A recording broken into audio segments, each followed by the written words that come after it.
Well, welcome back to WYMT Election Headquarters. We want to bring our political analysts back in, Mike Duncan and Coleman Eldridge. They're joining us via Skype. And Mike, we're going to start with you because early on both you and Coleman talked about the battleground states, the key states that you're going to be watching tonight, especially in that first 90 minutes. Donald Trump had a narrow path to victory, and he had to win some key states like Florida and Ohio. What do you think? Right now, he's leading 216 to 197. What's your take on this right now? Well, it's still not over. It wasn't a narrow way that he had to get there. It was threading that needle, Florida, North Carolina, Ohio, and he's taking care of those, even though there will be recounts automatically in both North Carolina and Florida. So it's not all over tonight. But he's also breaking through that blue wall that I talked about early on. He has a lead now in Wisconsin, and we still have a lot of Republican counties to come in Wisconsin, and a lead in Michigan, and both Macomb and Wayne counties are underperforming for the Democrats. New Hampshire's still out, and there's a big rural vote that hasn't been counted in New Hampshire. So I think Donald Trump has the advantage right now. And what I'm seeing with this tonight is a rural resurgence. We're seeing rural America rise up, vote in numbers greater than was expected, and the underperforming urban vote has been a detriment for Hillary Clinton. Coleman, what do you make of the numbers?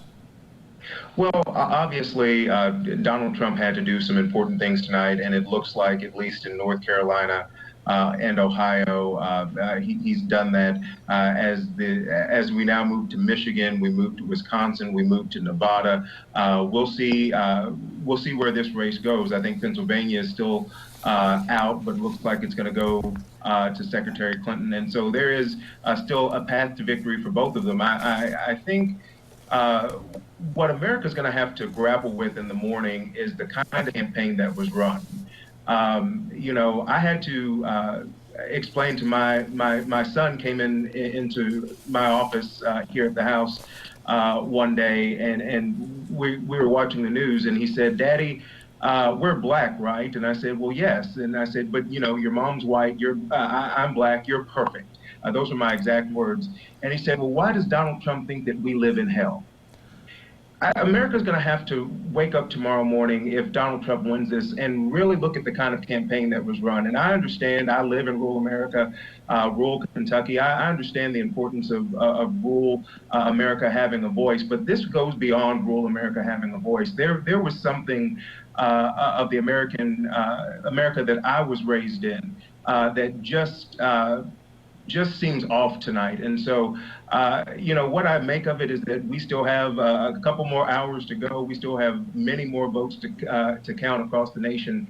But this is really a jarring moment, I think, for people of color, for those who are not living in the majority, to see what's happened tonight and to really try to make sense of it. Mike, I don't think anybody wants to see a repeat of what happened in 2000. Do you think there's a chance that we may not know by tomorrow morning who wins this thing? Well, I'm concerned that the Secretary of State in Arizona has about 300,000 uncounted votes that have been taken out of the envelopes and has stopped counting votes tonight.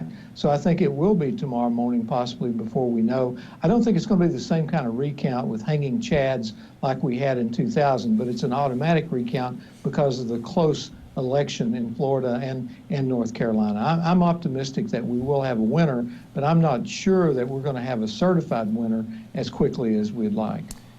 Coleman, in listening to you talk and the numbers right now, and both of you have said both Trump and Hillary Clinton still have a path to victory. Would you agree, though, with what Mike said earlier, maybe I'm sensing this wrong in your voice, that maybe Hillary Clinton now is the one that has the uphill battle? Do you see it that way?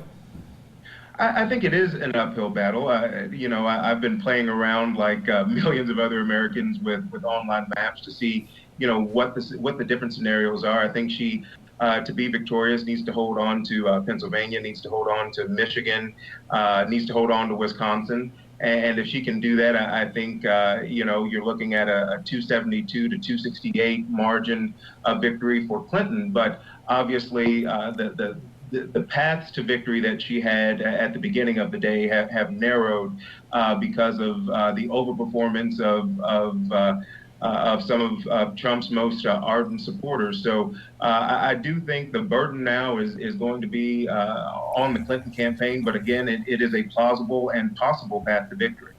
Mike, what about Pennsylvania?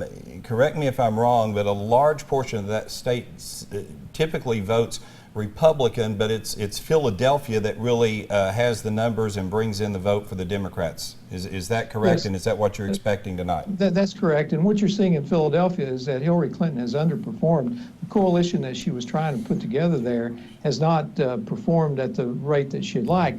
Trump is still losing that Philadelphia area and then the suburbs around, but he's not losing as badly as he had in the past. So you look to Pittsburgh and you look to the western part of the state to see if he can make it up. I'm not as optimistic about Pennsylvania right now as I am about Wisconsin. When I look at Janesville and when I look at the urban versus rural counties that are still left to be counted in Wisconsin, I believe Donald Trump's going to carry Wisconsin. I would not have thought that at the beginning of the evening. Gentlemen, let me ask you this. A recent CBS New York Times poll shows that 8 in 10 Americans are, and this is the quote, disgusted by this campaign on both sides. America is polarized. Whoever wins will inherit an anxious and angry nation, distrustful of its leaders in Washington. So how does the next president, whoever it is, Hillary Clinton or Donald Trump, how does our next president heal our nation, unify us as Americans, and restore trust in our elected leaders? And can either of these candidates do that? Mike? Well, it has been a disgusting campaign in many ways. I've been disappointed with both candidates at different times. Historically, this is not out of the norm. I think this is more like an Andrew Jackson campaign, and we've had all kinds of charges leveled against candidates over the years, nothing dissimilar than what's going on now. The difference now is that we have a 24-hour news cycle, and everything is magnified so, and we know things so much quicker now. The way that we start to heal, and Tom Daschle and I did, a former Democrat leader of the Senate, Tom Daschle and I did an event at the University of Kentucky recently where we talked about that, how we bring people together. And it starts with the winner reaching out to the other party and saying, we've got problems. We've got infrastructure problems. We've got tax structure problems. We've got problems with our Social Security system. These are things that we've got to come together and do something about.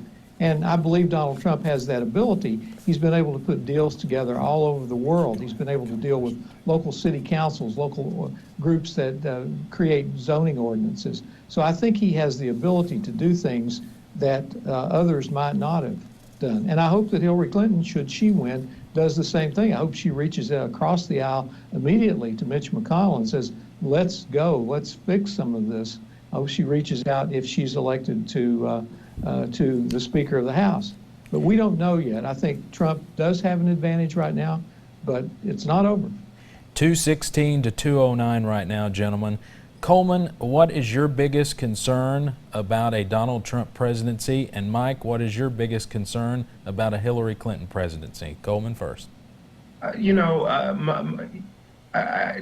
are a couple of things. Look, America is resilient, and so what makes America great is not the folks that sit in the White House. It's the spirit and ingenuity and faith of the American people. And so, from that standpoint, I'm worried less about a Trump or a Clinton presidency. What worries me about a Trump presidency is just, quite frankly, that he is unknown. He is an unknown in terms of his ability to govern, and what he has shown through his politics and how he's run his campaign has been dividing America, dividing us by race, by class, by gender, by socioeconomic status. All of those things that we work so hard to